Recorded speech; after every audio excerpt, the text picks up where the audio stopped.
ಸ್ನೇಹಿತರೆ, ಯಾವುದೇ ಕ್ಷೇತ್ರ ಆಗಲಿ ಕಣ್ರಿ, ಹೊಸಬ್ರನ್ನ ಅಷ್ಟು ಸುಲಭವಾಗಿ ಬೆಳೆಯಲಿಕ್ಕೆ ಬಿಡುವುದಿಲ್ಲ.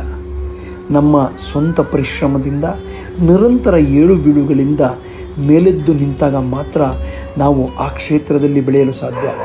ಸವಾಲುಗಳು ಎದುರಾಗ್ತವೆ. ಎದುರಾದಾಗ ಧೃತಿಗೆಡಬಾರದು. ಬಲಿಷ್ಠವಾಗಿ ನಿಲ್ಲುವಂಥ ಪ್ರಯತ್ನವನ್ನು, ಸಂಕಲ್ಪವನ್ನು ನಮ್ಮ ಮನಸ್ಸಿನಲ್ಲಿ ಗಟ್ಟಿಯಾಗಿ ಬೇರೂರಿಸ್ಕೋಬೇಕು. ನಾವು ಗುರುತಿಸಿಕೊಂಡ ಕ್ಷೇತ್ರದಲ್ಲಿ ಆವಾಗ ಬೆಳವಣಿಗೆ ಸಾಧಿಸಲಿಕ್ಕೆ ಸಾಧ್ಯ. ನಾನು ಛಾಯಾಗ್ರಾಹಕ ಇರ್ಬೋದು, ಬೇಕರಿ ಉದ್ಯಮ ಆಗಿರ್ಬೋದು, ಎರಡರಲ್ಲೂ ಕೂಡ ಒಂದು ಸಣ್ಣ ಪ್ರಮಾಣದ ಯಶಸ್ಸನ್ನು ಸಾಧಿಸಿದ್ದೀನಿ. ಅಂದರೆ ಈ ರೀತಿಯ ಸಾವಿರಾರು ಸವಾಲುಗಳನ್ನು ಎದುರಿಸಿ ನಾನು ಈ ಎರಡು ಕ್ಷೇತ್ರದಲ್ಲಿ ಅಲ್ಪ ಪ್ರಮಾಣವಾದ ಯಶಸ್ಸನ್ನು ಸಾಧಿಸಿದ್ದೀನಿ ಅಂದರೆ ತಪ್ಪಾಗಲ್ಲ. ಸ್ನೇಹಿತರೆ, ನಿಮ್ಮ ಬಳಿ ಈ ವಿಚಾರ ಹೇಳ್ಕೊತಾ ಇರೋದು ಉದ್ದೇಶವಾದರೂ ಇಷ್ಟೇ.